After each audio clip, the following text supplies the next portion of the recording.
is Michelle with Stamping with Michelle. I am here with another Learn to Stamp video.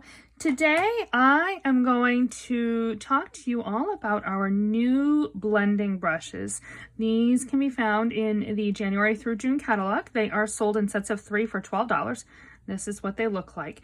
They are so much fun. They're exceedingly soft too. It's a lot of fun to run your hand right over them.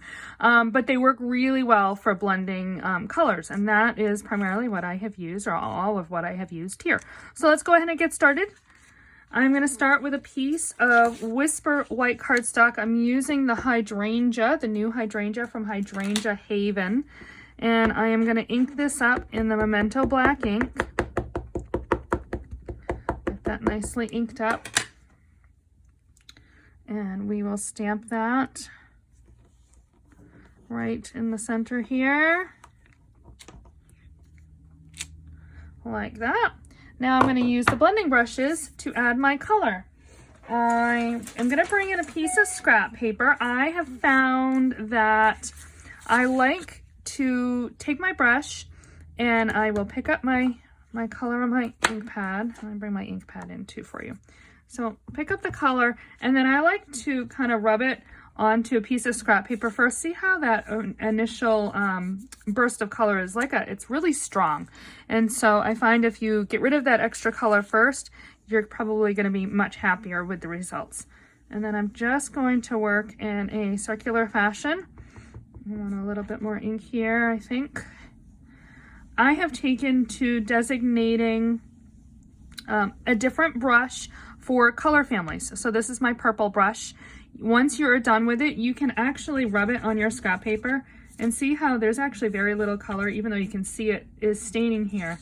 There is almost no color that is coming off. So you wouldn't have to designate one. You can also wash them, but it does take a really long time for them to dry. You could run it on your scrub pad or on your Stampin' Chamois too to get some of the ink off, but I haven't found that to be necessary. And by designating one per color family, it kind of keeps those tones roughly the same anyway. So this one here, I'm going to use Pear Pizzazz, and we'll get some of that initial color off. And there, actually, I think that is pretty good. I like that. I'm going to attach this to my Pear Pizzazz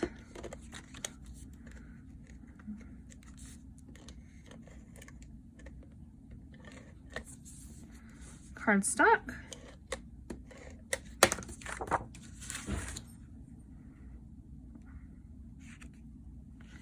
And then we're going to add some of the gorgeous grape ribbon here.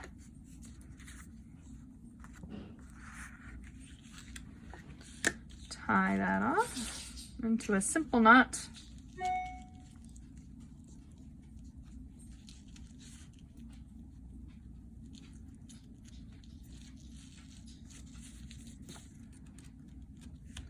There.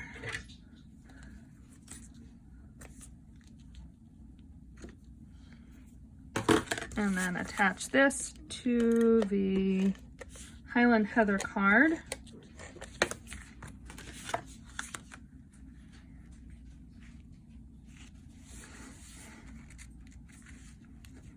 Now, the next thing I'm going to do is bring in a label here. This is from the Stitch So Sweetly dies.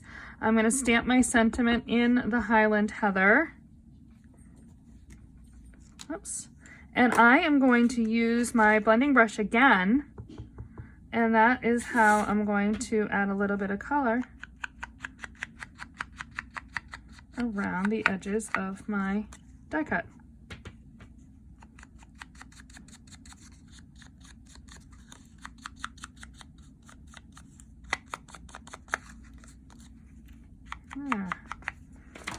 This whole thing can get attached to the card using dimensionals.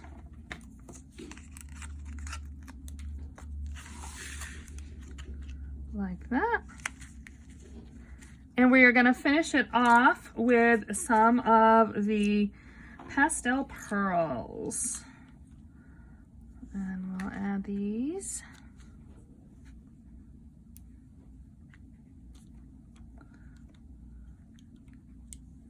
like so. So this card here is chock full of new products that will become available on January 5th. But in the meantime, you can place an order on my website by going to www.michellebreton.com. Thanks a lot and have a great day.